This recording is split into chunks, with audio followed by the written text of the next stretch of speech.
Hey everyone, and welcome to Echo vs. Outlier, the False Consensus Bias podcast.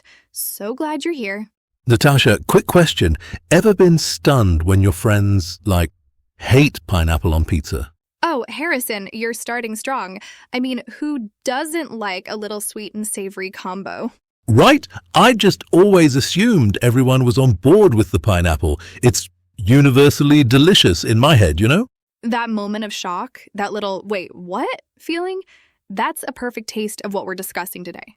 Exactly, because we often just assume everyone else thinks like us. And when they don't, it's a real shocker, right? Sometimes even isolating. Totally. So get ready to question everything you thought you knew about what everyone else believes. So that surprise you felt about the pineapple, Natasha, or that I felt really, that's actually a classic example of something called the false consensus bias. The false consensus bias. It sounds so formal, but honestly, it's something we all do, like every single day without even realizing it. Yeah, it really is. Basically, it's our natural tendency to overestimate how much other people agree with us, with our beliefs, our values, our habits, everything really. Right. So I think pineapple on pizza is amazing, and I just kind of assume everyone else does too, or at least most people. Exactly. And then when you find out they don't, it's like a little bit of a shocker, isn't it? It can actually be quite isolating because you thought you were part of this big group that thought the same way, and suddenly you're the outlier.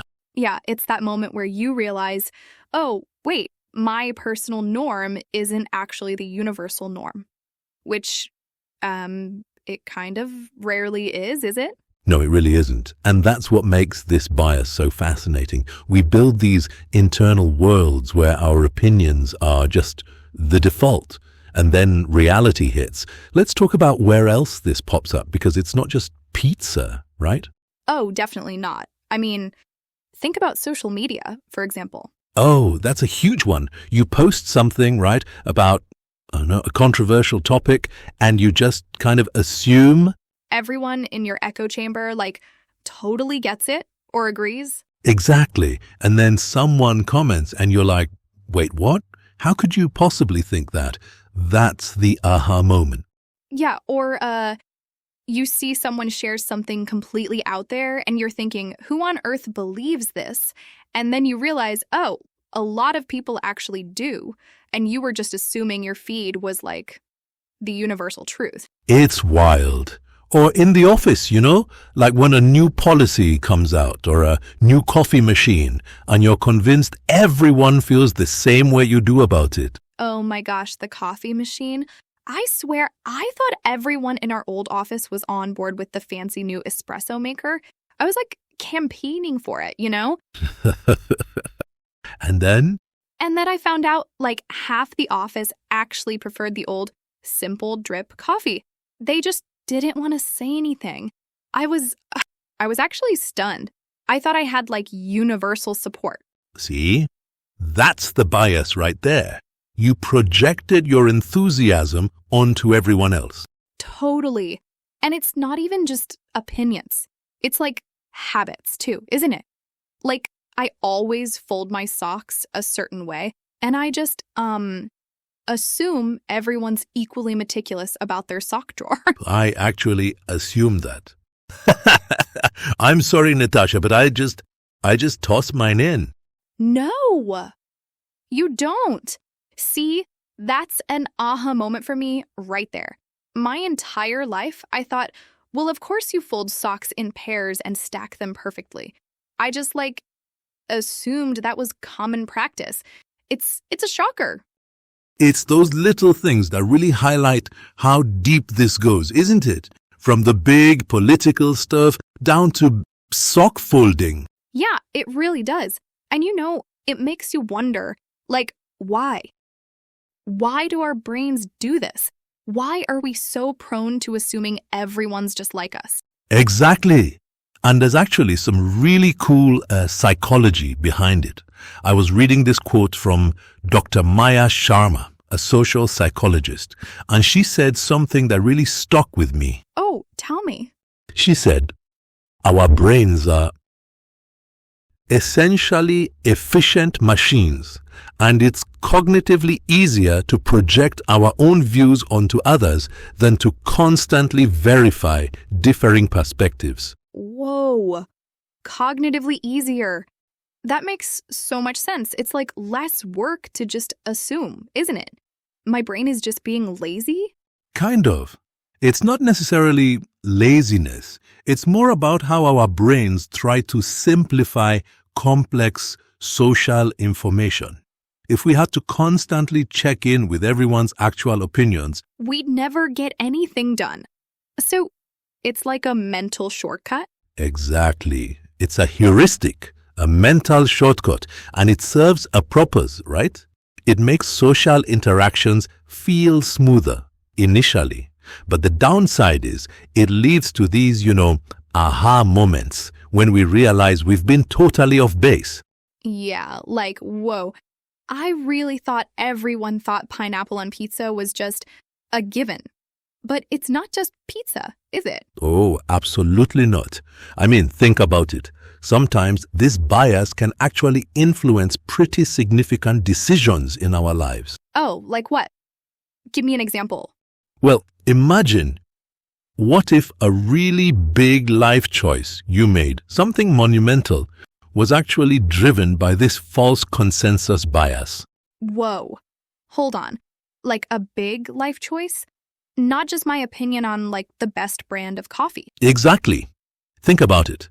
A career path you chose, a city you decided to move to, maybe even a relationship you pursued because you genuinely believed in your gut that everyone around you, or at least a significant majority, would totally agree with your reasoning. But then, what? And you found out later they didn't, or you were just operating on this assumption? That's kind of scary, actually. It is, isn't it? It makes you pause and just reevaluate. Like, was that really my conviction? Or was it colored by what I assumed everyone else thought was the right or obvious path? So, that's a lot to chew on.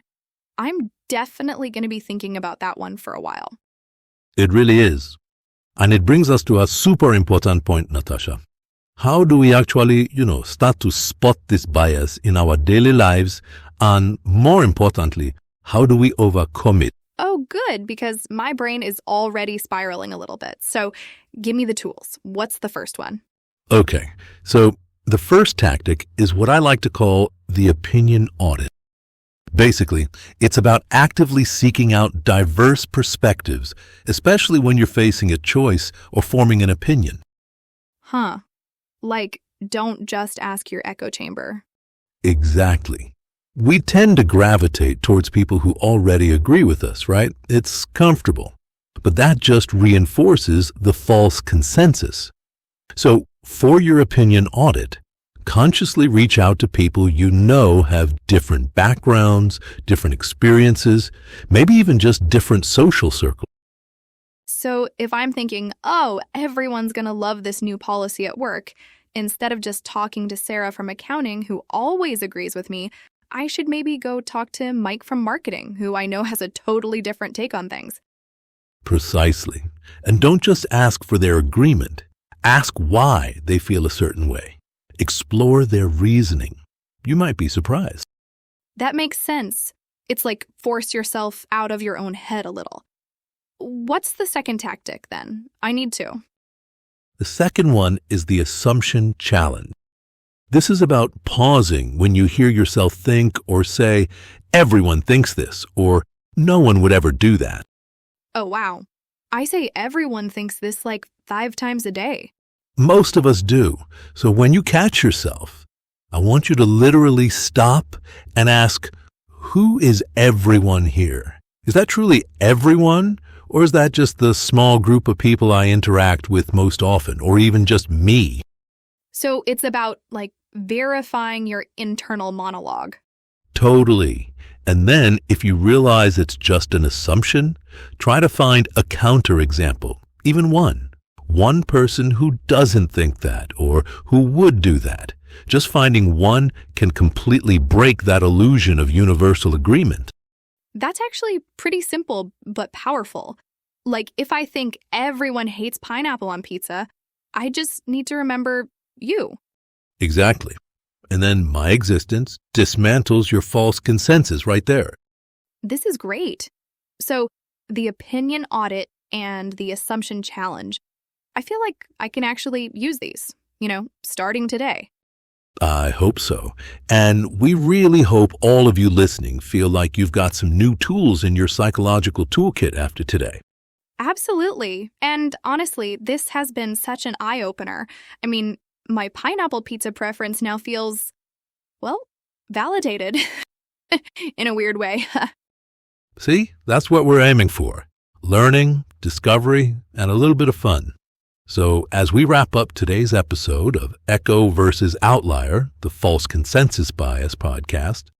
Oh, actually, before we go, we really want to hear from you all.